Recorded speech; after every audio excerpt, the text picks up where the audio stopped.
Good morning बच्चों, स्वागत है आप सभी के हमारे क्लास में। आज हम लोग कक्षा 7 का जो अध्याय 1 है उसके क्वेश्चन को सॉल्व करेंगे। तो आइए देखते हैं मौखिक प्रश्न। क्वेश्चन नंबर 1 है, वर्षा बहार कविता में कवि क्या बताना चाह रहे हैं? आंसर, पृथ्वी के प्राणियों और वनस्पतियों का जीवन सुचारू रूप से चलना बरसात पर निर्भर है कि नहीं? सबके लिए पानी जरूरी है, इसलिए वर्षा बहार के बारे में इस पाठ में जानते ही हो कि अधिक व्याख्या किया गया है। क्वेश्चन नंबर 2, मेढक कैसे लुभा रहे हैं? मेढक अपनी टट टट की तान छेड़कर और फुदक फुदक कर आकर्षित कर रहे हैं। देखिए, अब क्वेश्चन नंबर 3 आपके बुक में दिया हुआ है, जहाँ जो मैं यहाँ नहीं लिखी हूँ। क्वेश्चन नंबर 3 में है कि कविता का लय युक्त वाचन करना है, तो जो आप लोग क्लास में कर चुके हैं। तो अब हम लोग देखते हैं लिखित प्रश्न।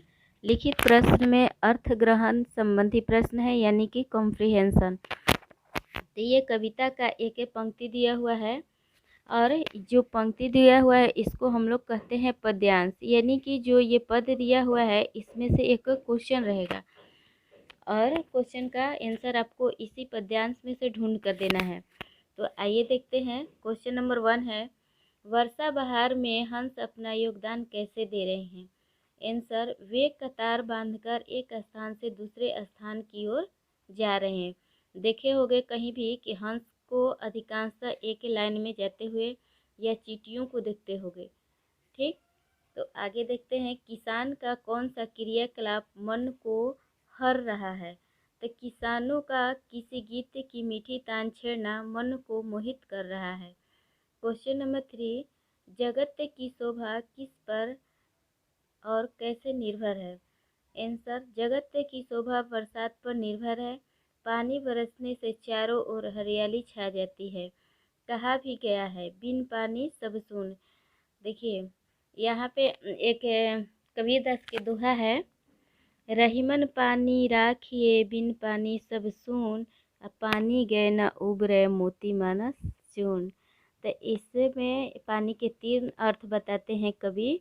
एक पानी मतलब इज्जत और सम्मान, एक पानी मतलब चमक, और एक पानी मतलब जो हम लोग पानी पीते हैं, जल। ठीक, तो इस तरह से बता रहे हैं कि बरसात मतलब कि नहीं होगा तो हरा भरा सब क्या हो जाएगा, सूख जाएगा। जैसे देखते हो गर्मियों के दिनों में लगता है कि सभी जगह सूखा सूखा, खेत खलिहान सब सूखे सूखे दिखाई देते हैं। अब क्वेश्चन नंबर 4 है, जीव जलचर में कौन सा अलंकार है? तो इसमें अनुप्रास अलंकार। ठीक, इसका आंसर होगा। अब हम लोग देखते हैं दीर्घ उत्तरीय प्रश्न। क्वेश्चन नंबर 1 है, कविता के आधार पर वर्षा की बहार का वर्णन कीजिए। आंसर, वर्षा सबको आनंदित करती है। आकाश में एक नई छटा देखने को मिलती है। बिजली चमकती है, बादल गरजते हैं, ठंडी हवाएं चलती हैं, पेड़ों की डालियां डोलती हैं, मालिनी बागों में मधुर गीत गाती हैं। तालाबों में रहने वाले जीव जंतु और पपीहे गर्मी से राहत पाते हैं। मोर नाचने लगते हैं, मेढक उछलने लगते हैं, गुलाब खिल उठते हैं, उनकी महक फैलने लगती है, हंस कतारबद्ध होकर चलते हैं, किसान मीठी तान छेड़कर सबका मन हर लेते हैं। इस धरती की शोभा बरसात से है, बरसात पर ही यहाँ की खुशहाली निर्भर है। देखिए, इसमें मतलब कविता में बताया गया है कि जितना भी मतलब वर्षा ऋतु का ही वर्णन किया गया है कि वर्षा होते ही कितने लोग खुश हो जाते हैं। ठीक ना, वर्षा होता है तो मान लीजिए कि पेड़ की हरियाली बढ़ जाती है। वर्षा होने के बाद देखते हो कि हमारे क्षेत्र में धान की फसलें हो जाती है और सारा खेत हरा भरा दिखने लगता है। ठीक, जलीय जीव भी प्रसन्न हो जाते हैं। अब हम लोग देखते हैं क्वेश्चन नंबर 2, वर्षा को बहार वर्षा को बहार बनाने में कौन कौन अपना योगदान दे रहे हैं? ठीक ना, कौन कौन अपना योगदान दे रहा है, वर्षा को कैसे मतलब कि और उसको बढ़ा चढ़ा कर बताया जा रहा है। देखिए, आंसर है, बादल गरज कर, बिजली चमक चमक कर, बरसात का पानी झरनों सा बहकर, ठंडी हवाएं डालियों को हिलाकर, मालिनी गीत गाकर, पपीहे उड़कर, मोर नाचकर, मेढक टर टर की मधुर तान छेड़कर, गुलाब खिलकर और अपनी सुगंध फैलाकर, हंस कतारबद्ध हो इधर से उधर आ जाकर, किसान मीठे स्वर से गाकर वर्षा को बहार बनाने में अपना योगदान दे रहे हैं। देख रहे हैं ना, सारे लोग मिल करके क्या कर रहे हैं, वर्षा को और अच्छा मतलब और बहार बना रहे हैं, उसको उसके में साथी है, उसके योगदान दे रहे हैं। क्वेश्चन नंबर 3, वर्षा के आने पर चहु और आनंद सा क्यों छा जाता है। चहु और मतलब चारों ओर, ठीक, मतलब वर्षा आते ही चारों ओर आनंद सा क्यों छा जाता है। तो देखते हैं हम लोग आंसर। वर्षा ऋतु से पहले भीषण गर्मी का सामना करना पड़ता है। जैसे कि आज के मौसम में हम लोग गर्मी की सामना कर रहे हैं। नदी नाले सूख जाते हैं, पेड़ों का हरापन गुम हो जाता है, मतलब गुम हो चुकता है, और हवाएं या तो चलती नहीं या फिर ऐसे अंधड़ के रूप में चलती है जो शरीर को झुलसा देता है। देखते हैं आप लोग, हवा बंद हो जाता है एकाएक इतना अंधड़ उठता है, यानी अंधड़ उठना यानी कि बहुत तेज हवा बहना, ठीक, तो अंधड़ आ जाता है और हमारे शरीर को झुलसा देता है। खेत खलिहानों में काम काज ठप हो जाता है। पानी में रहने वाले जीव पानी के अभाव में या फिर पानी के तप जाने से परेशान हो रहे होते हैं। पत्तों की आड़ में बसेरा करने वाले पक्षी सूरज का तेज सहने पर विवश हो जाते हैं। बरसात का आगमन इन सबको इनके इस संकट से उबारता है। इसलिए बरसात के आने से चारों ओर आनंद सा छा जाता है। किसी कवि के शब्दों में कहना हो तो कहना होगा, बरसात के आगमन से दुख भरे दिन बीते रे भैया, अब सुख आयो रे, रंग जीवन में नया लायो रे। मतलब कि कवि कह रहे हैं कि जैसे ही गर्मी बीतती है तो हम लोग क्या कहते हैं, अपने मन में अपने दोस्तों से सबसे क्या कहते हैं, दुख भरे दिन बीते रे भैया, ठीक, अब सुख आयो रे, रंग जीवन में नया लायो रे। अब देखिए क्वेश्चन नंबर 4 है, भाव स्पष्ट कीजिए। नभ में छटा अनूठी घनघोर छा रही है।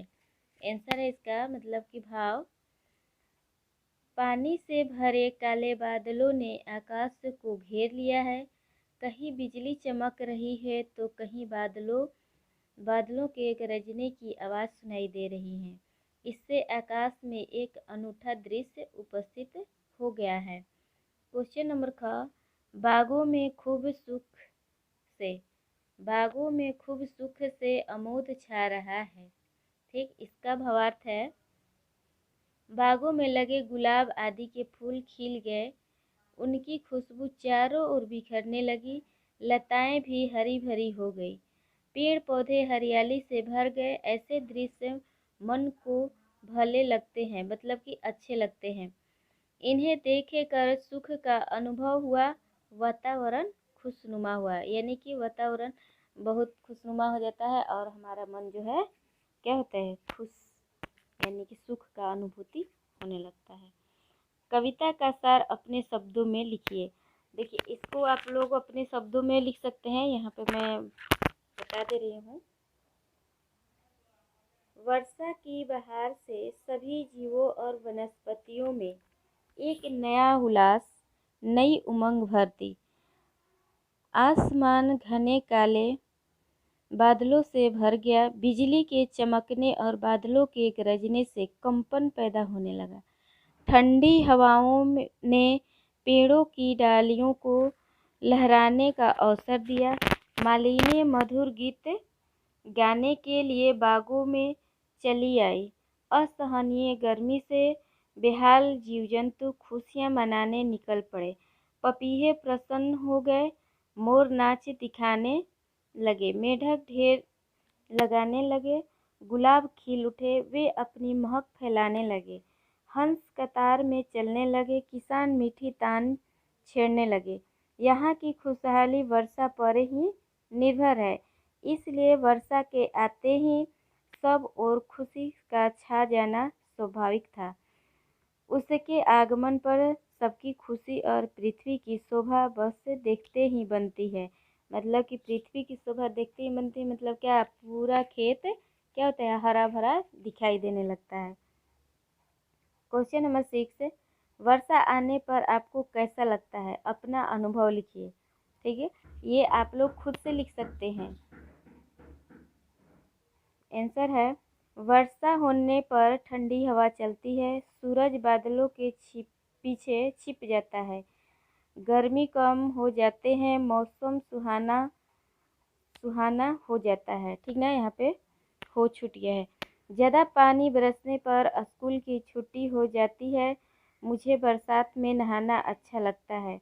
हम कागज़ की नाव बनाकर उसे पानी में तैराते हैं, परिवार के साथ बैठकर गर्मा गर्म पकौड़ियाँ खाने और चाय पीने पीने अपना हो आनंद। मतलब कि बरसात के दिन में गरम गरम चाय और पकौड़ी ये सब पीने के लिए अपना एक आनंद होता है। बहुत पानी बरसने पर चारों ओर कीचड़ हो जाता है, उससे बहुत असुविधा होती है। नदियों में बाढ़ आने और उससे हुए नुकसान के बारे में पढ़कर दुख होता है। बरसात के दिन तो अच्छा है, देखिए कोई भी हो तो अच्छाई के साथ साथ उसमें बुराई भी होता है। ठीक, अगर बरसात अच्छा है तो बारिश का पानी तो ठीक है, लेकिन बरसात इतना भी ना हो कि जितने भी हम लोग फसल लगाए हैं वो सब वर्षा के पानी में दह जाए। तो ये सब कभी कभी हम लोग न्यूज़ में सुनते हैं, तो क्या होता है कि वहाँ का मतलब दुख भरी स्थिति हो जाती है, और हम लोग मतलब सुन करके हम लोगों को क्या लगता है, बुरा लगता है। तो इस चैप्टर में इतना ही क्वेश्चन था जिसको हमने सॉल्व कर दिया है। Thank you.